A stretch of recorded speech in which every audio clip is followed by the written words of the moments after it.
Olá pessoal, bem-vindos a mais um vídeo. Aqui é o RBCAD e hoje eu vou começar com um novo curso que é legislação sobre construção civil. Então, nessa série eu vou explicar algumas normas e leis que são exclusivas e específicas para a construção civil, tá certo? Então, hoje a gente vai falar um pouco sobre o Estatuto da Metrópole, tá certo? O Estatuto da Metrópole é a Lei 13.089, ela foi feita em 2015, tá certo? Então, o Estatuto da Metrópole, ele foi criado em 2015 com a ajuda do CAL e ele é baseado em 7 conceitos, tá certo? Ele foi sancionado em 12 de janeiro de 2015, tendo como objetivo promover a integração de ação entre os municípios que formam a metrópole em parceria com os governos estadual e federal. Essas ações teriam funções públicas de interesse comum, ou seja, que seja inviável para o município realizar sozinho ou que cause impacto em municípios vizinhos. Exemplos: transporte público, saneamento básico, habitação e destinação final de lixo. Vejamos agora os 7 principais conceitos relativos ao Estatuto da Metrópole. Então aqui nós temos algumas figuras, tá certo? Dizendo o seguinte, na primeira charge a gente tem: enquanto isso, num dos puleiros de ônibus, pontos de ônibus, então a prefeitura não vai construir o terminal de ônibus? Pois é, o dinheiro foi literalmente para o lixão. Ou seja, aqui a gente teve uma organização inadequada dos recursos públicos. Usou todo o dinheiro para fazer o aterro sanitário, porém não deixou nenhuma verba para investir no transporte público. Essa figura remete ao seguinte, que todos os bonequinhos são todos municípios e o estatuto tem que beneficiar todos de uma forma igualitária, não priorizar, ajudar somente um município. Tá? Aqui a gente tem um rato falando que ele vai atacar as áreas de risco e a mosca dizendo que ela é chique, que ela só vai atacar as mansões com piscina, que é a dengue. Tá? Aqui a gente tem o cara falando: todo brasileiro tem direito à moradia, sendo que eles estão morando na rua, né? São um casal de mendigos. Aí a mulher fala: agora lê aquele pedaço bonito que fala de comida, saúde, enfim, tudo no papel é lindo, maravilhoso, mas na prática, infelizmente, a situação é muito mais deplorável, certo? E por último a gente tem aqui o pessoal andando na praia e o menino fala: olha pai, gaivotas, mas na verdade a praia tá toda suja e o que tem aqui não é gaivota, é urubu, que é um bicho que come coisa podre, come material em decomposição. Então ele fala: o que é o Estatuto da Metrópole? É uma lei federal que tem por objetivo de criar regras para a governança compartilhada de grandes aglomerados urbanos, ou seja, a malha urbana, que envolvam mais de um município, como já acontece nas principais capitais do Brasil. Ela fixa diretrizes gerais para o planejamento, a gestão e a execução de políticas públicas em regiões metropolitanas e aglomerações urbanas instituídas pelos estados. Então aqui nós temos outra figura e uma propriedade que caracteriza o Estatuto da Metrópole são as divisas de município. Então aqui nós temos como exemplo Garuva e Joinville. Temos aqui do lado duas pegadas, sendo que do lado esquerdo é um lado de um município e do lado direito é outro município. É engraçado que a divisa está bem na calçada, né? Muitas vezes o que divide uma cidade de outra são os rios, a hidrografia, e aqui a gente tem também a questão do Estatuto da Metrópole, que ele tem uma participação muito efetiva da sociedade, da comunidade. Então, vem o segundo conceito. O que é metrópole? É o espaço urbano com continuidade territorial que, em razão de sua população e relevância política e socioeconômica, tem influência nacional sobre uma região. É considerada aglomeração urbana a unidade territorial constituída pelo agrupamento de dois ou mais municípios vizinhos, caracterizada por complementaridade funcional e integração das dinâmicas geográficas, ambientais, políticas e socioeconômicas. Então aqui nós temos uma distinção entre o que é região metropolitana e o que é aglomeração urbana. Então aqui como exemplo a gente tem a região metropolitana de São Paulo, certo? Aqui outra região metropolitana, a região metropolitana no Rio de Janeiro e nos demais estados. Aqui a gente tem uma imagem aérea da região metropolitana de São Paulo, tá? E aqui uma vista aérea também de São Paulo. Então, o terceiro conceito: como se institui oficialmente uma região metropolitana? Os estados poderão instituir regiões metropolitanas de forma a integrar a organização, o planejamento e a execução de funções públicas de interesse comum. O estado e os municípios inclusos em região metropolitana deverão promover a governança interfederativa, sendo que a instituição da região metropolitana que envolva municípios pertencentes a mais de um estado será formalizada mediante aprovação de leis complementares pelas assembleias legislativas dos estados envolvidos. As mencionadas leis complementares definirão os municípios integrantes da unidade territorial urbana, as funções públicas do interesse comum, que justificam a instituição da unidade territorial, a conformação da estrutura de governança interfederativa e os meios de controle social, da organização, planejamento e da execução das funções públicas de interesse comum.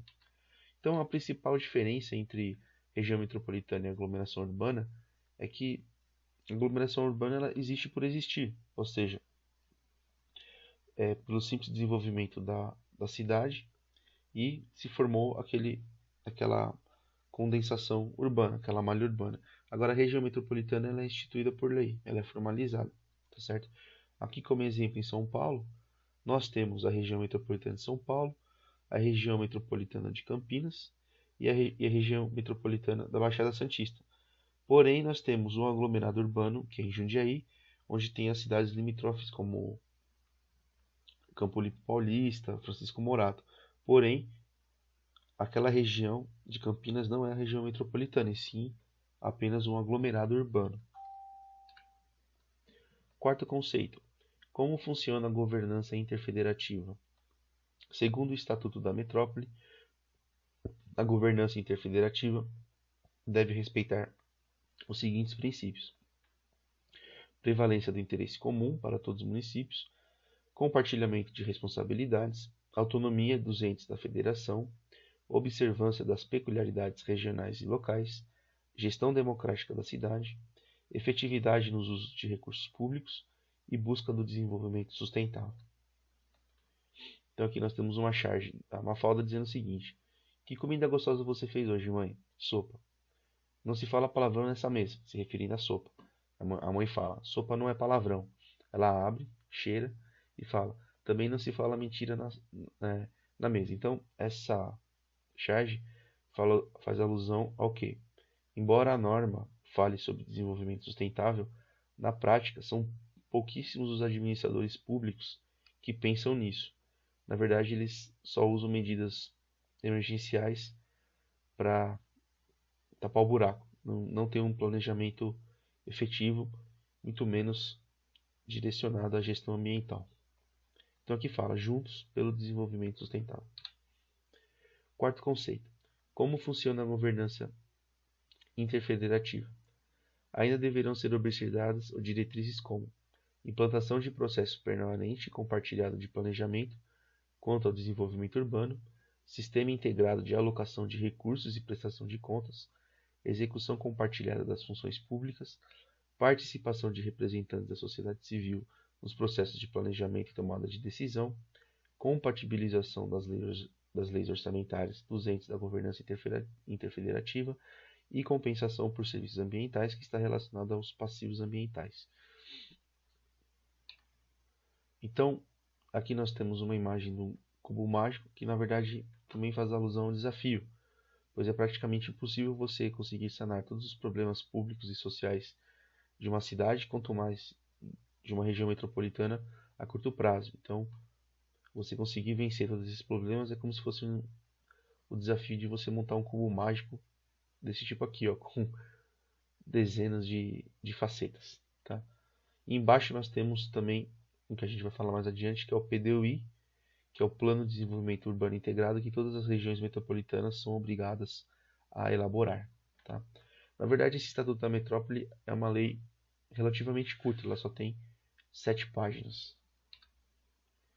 Quarto conceito: como funciona a governança interfederativa?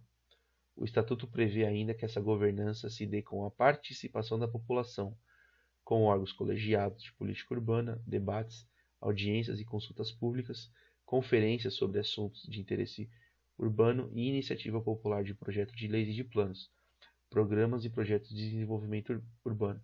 Então essa lei ela tem um apelo muito forte à democracia, ou seja, ela incita, ela meio que obriga a população, a sociedade civil a participar da elaboração do PDUI, certo?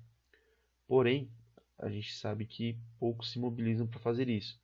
Então também a gente tem uma charge criticando essa questão da má vontade da população. Então tem o Miguelito falando assim: as pessoas esperam que o ano que está começando seja melhor que o anterior. Aí a Mafalda responde: aposto que o ano que está começando espera que as pessoas que sejam melhores. Então não depende do tempo, e sim da vontade das pessoas em querer modificar algo. Isso também está relacionado com a participação política das pessoas. Quinto conceito: o que significam os conceitos de desenvolvimento sustentável e compensação ambiental falados no Estatuto? A busca de desenvolvimento sustentável é um dos princípios da governança interfederativa das regiões metropolitanas e das aglomerações urbanas. Quando a gente fala governança interfederativa, é que a União ela tem o poder de interferir nas decisões em nível estadual e municipal. Uma das características. Já a compensação ambiental é um instrumento do desenvolvimento urbano integrado, feita a partir de um serviço ambiental e outros prestados por um município à metrópole. Então, como exemplo, um município que possui um aterro que recebe dejetos de outras cidades deve ser compensado por outras prefeituras. Então, imagina que você tem um município que recebe os resíduos sólidos, os lixos de todos os outros municípios da região metropolitana, certo? Ele vai ter um impacto ambiental maior no seu solo. Então, nada mais justo do que ele receber uma benfeitoria, receber mais verba por isso, já que ele está captando todo o resíduo sólido das outras cidades. Sei lá, ele poderia ter uma participação dos impostos das outras cidades para repassar para ele, ou receber como se fosse uma verba mensal de cada município, não sei. De alguma forma ele tem que ser compensado monetariamente por isso. Tá? Então aqui o Estatuto da Metrópole ele fala dos objetivos do desenvolvimento sustentável: erradicação de pobreza, fome zero, boa saúde e bem-estar, educação de qualidade, igualdade de gênero, água limpa e saneamento ambiental, energia acessível e limpa, energia eólica, energia solar, emprego digno e crescimento econômico, indústria, inovação e infraestrutura, redução de desigualdades, cidades e comunidades sustentáveis, consumo e produção responsável, combate às alterações climáticas, vida embaixo d'água, vida sobre a terra, paz, justiça e instituições fortes e parcerias em prol das metas. Ou seja, tudo isso daqui já está abarcado na Constituição Federal. Então, quando a gente fala em compensação ambiental, é o que? Todo dano que você causa ao meio ambiente, a empresa, o órgão, ele vai ter que fazer alguma benfeitoria, alguma melhoria para poder mitigar esses impactos, tá certo? Seja plantando árvore ou fazendo um parque novo, sei lá, de alguma forma ela tem que compensar isso. E aqui está o tripé do desenvolvimento sustentável, que são 3 pilares: o ambiental, o econômico e o social. Social com o econômico dá o equitativo, social com o ambiental dá o tolerável, ambiental com o econômico dá o viável, que dá viabilidade econômica, e a intersecção dos 3 é o projeto sustentável. Sexto conceito: quais serão os instrumentos para implementar o Estatuto? São previstos 10 instrumentos para a gestão compartilhada, similar ao Estatuto da Cidade. Entre eles, consórcios públicos, convênios de cooperação, contratos de gestão, parcerias público-privadas interfederativas e a possibilidade de compensação por serviços ambientais. Então, o que é um consórcio público? Associações formadas por entes de federação para a resolução de problemas comuns.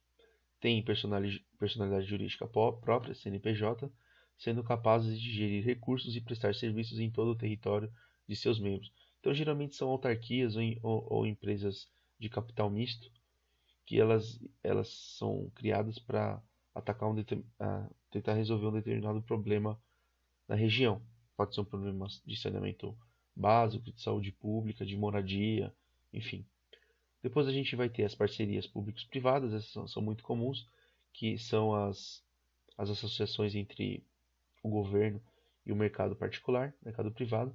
Então as vantagens, cobertura e custo, que é o custo-benefício, possibilidade de contribuir para a transparência e melhoria de serviços de instituições públicas, influenciar políticas públicas, aumento da escala e impacto. Os desafios, mudanças de administração, carga burocrática, complexidade da estrutura de poder, lógica e culturas institucionais diferenciadas. A gente vai ter os conflitos de perspectivas dos administradores. Convênio de cooperação. O vocábulo convênio tem origem na palavra latina convenire, significando um acordo entre duas ou mais pessoas. Os convênios entre entes federados não geram personalidade jurídica, têm um caráter mais informal. É uma cooperação federativa sem vínculos contratuais. Por meio desse instrumento, um ente federado delega a prestação de um serviço público para outro ente federado. Então aqui, como exemplo, a gente tem no caso da Sabesp, quando ela fez um convênio com a prefeitura, que seria o córrego limpo. Ela fazia o quê? Ela fazia a limpeza dos córregos poluídos aqui no município de São Paulo, e também a Onda Limpa, que seria fazer uma campanha de educação ambiental nas praias, nos litorais, e diminuir também o nível de poluição nos mares. Contrato de gestão, um instrumento que auxilia a organizar, estruturar e executar o orçamento de uma instituição. Sétimo conceito. O que era o Fundo Nacional de Desenvolvimento Urbano Integrado, vetado pelo Presidente da República, que na época foi lá na Dilma. O fundo teria a finalidade de captar recursos financeiros e apoiar ações de governança interfederativa. Os recursos do fundo poderiam vir da União, dos estados e municípios, nas obras de funções públicas de interesse comum, ou ainda de contribuições e doações de pessoas físicas, jurídicas, entidades e organismos de cooperação nacional e internacional. Então, esse fundo ele foi vetado, ele foi proibido. A ideia basicamente era fazer uma poupança e esse dinheiro seria destinado a melhorar a infraestrutura da região metropolitana. Porém, ele foi vetado e eu não sei o motivo, o porquê. Mas a ideia parecia ser boa. Estatuto da Metrópole. O que é Plano de Desenvolvimento Urbano Integrado? Segundo o artigo 2º do Estatuto da Metrópole, no seu inciso 6, Plano de Desenvolvimento Urbano Integrado, instrumento que estabelece, com base em processo permanente de planejamento, as diretrizes para o desenvolvimento urbano da região metropolitana ou da aglomeração urbana. Outras informações. Instrumento instituído por lei estadual, e os municípios devem compatibilizar seus planos diretores com esta lei. A lei estadual não exime o município de produzir seu próprio plano diretor. A lei estadual que instituir o PDUI deverá ser revista pelo menos a cada 10 anos. O PDUI da região metropolitana deverá considerar o conjunto de municípios que compõem a unidade territorial urbana e abranger áreas urbanas e rurais. Admite-se o apoio da União para a elaboração e a revisão do PDUI. Então, na época, teve até uma matéria disso na TV aberta, certo? Então, vamos falar um pouco sobre o PDUI, que é o Plano de Desenvolvimento Urbano Integrado, Região Metropolitana de São Paulo. Tá? Então, o Estatuto da Metrópole determina que todas as regiões metropolitanas devem desenvolver em até 3 anos os PDUIs, a partir da data de sancionamento da lei, ou seja, então, teoricamente, todas as regiões metropolitanas do Brasil, até dia 12 de janeiro de 2018, tem que estar pronto os seus respectivos PDUIs. Além dos conteúdos mínimos definidos nessa lei, após sua aprovação, os municípios que integram essas unidades territoriais deverão compatibilizar seus planos diretores municipais às novas regras. Então, o plano diretor das cidades tem que estar condizente com o PDUI. O PDUI, como instrumento legal de planejamento, estabelece diretrizes, projetos e ações para orientar o desenvolvimento urbano e regional, buscando reduzir as desigualdades e melhorar as condições de vida da população metropolitana. Também fixa as bases de atuação conjunta entre estados e municípios. Então, o governo do estado de São Paulo tem um site explicando certinho o que é o PDUI. O plano deverá contribuir para o ordenamento territorial da região metropolitana de São Paulo. Então vai ser o quê? Ações voltadas à regulação são fundamentais em qualquer sociedade, especialmente nas grandes metrópoles que reúnem expressivas desigualdades socioeconômicas. Então aqui a gente colocou uma charge que é o quê? Tá o pessoal voltando da feira e todo mundo com cara amarrada, né? Ó, e as frutas? Você viu o preço das frutas? É demais o roubo. Aí passa a primeira tiazinha reclamando, a segunda com a cara amarrada, a terceira com a cara amarrada, mas a quarta aqui tá passando feliz. Aí ela conclui, é uma falta. Afinal, são esses pequenos mistérios que tornam a vida interessante. Então, porque todo mundo tava reclamando e só a mulher aqui tava feliz, né? Então quer dizer o quê? Que na participação política, tudo é uma questão de perspectiva. É muito subjetivo. Nesses territórios, instituir o macrozoneamento possibilita a organização das diversas áreas de interesse comum à região e que perpassam vários municípios, a partir da pactuação de diretrizes orientadoras para a ocupação do território, que, ao se transformarem em legislação, garantam um acesso democrático à região metropolitana. Diretrizes. Entre as diretrizes estratégicas propostas para o PDUI está a estruturação de uma rede de polos metropolitanos para melhorar a qualidade de vida em áreas mais distantes dos centros urbanos mais consolidados, as áreas periféricas. Para tanto, é necessária a implantação de programas, projetos e ações que promovam e fortaleçam centros urbanos com concentração diversificada de emprego, comércio, serviços públicos e privados, habitação, equipamentos coletivos, cultura e lazer. Então aqui no site fala assim, veja como fazer uma proposta pela plataforma digital. Então o PDUI, ele permite que o próprio cidadão participe e envie propostas, sugestões para melhorar o programa. Então ele fala aqui, ó, a orientação da ocupação urbana, a intensificação do uso das áreas urbanas ociosas, a melhoria na distribuição das atividades no território, a garantia de abastecimento de água para futuras gerações, a promoção de corredores ecológicos para manter a biodiversidade e preservar os mananciais e a garantia de um marco legal construído coletivamente são diretrizes que nortearão as propostas do PDUI. A formulação do PDUI da RMSP é um desafio e uma oportunidade para implantar ações que contribuam para definir a estrutura urbana desejada para o futuro, explorando seu imenso potencial em sintonia com a diversidade e a pluralidade característica do território. O processo de elaboração deste documento envolve representantes do Estado e dos municípios que a integram, além de representantes da sociedade civil. Diretrizes. Essa é a principal referência na construção de uma cidadania metropolitana, com ampla participação de todos os envolvidos. Então aqui a gente tem a linha do tempo do PDUI, desde agosto de 2005 até 2017. Então você vai ter aqui reunião de grupos de trabalho. Na época que foi montada essa apresentação, estava entre janeiro e abril, então está destacado o azul escuro aqui. Resultados esperados. O PDUI almeja a promoção da cidadania e identidade metropolitanas, buscando garantir a toda a população o acesso à infraestrutura de serviços públicos, equipamentos e assegurar melhoria das condições de vida. Buscar sensibilizar cidadãos e governantes sobre a relevância da pauta metropolitana no sentido de mobilizar a atuação conjunta de diferentes atores direcionada ao desenvolvimento regional. Então aqui ele fala assim, ó, audiências públicas, você pode agendar e participar de uma audiência se for no seu município. Então veja quando vai ocorrer na cidade e participe. Então aqui tem uma foto da reunião do Conselho de Desenvolvimento da região metropolitana. Os resultados esperados. No site você pode ver as propostas elaboradas pelo poder público, as propostas elaboradas pelos representantes da sociedade civil, como os próprios cidadãos, as ONGs, as entidades de classe, que seriam os conselhos profissionais, os movimentos sociais, as faculdades e assim por diante. E também você, como cidadão, pode fazer uma proposta para complementar o plano. Tá?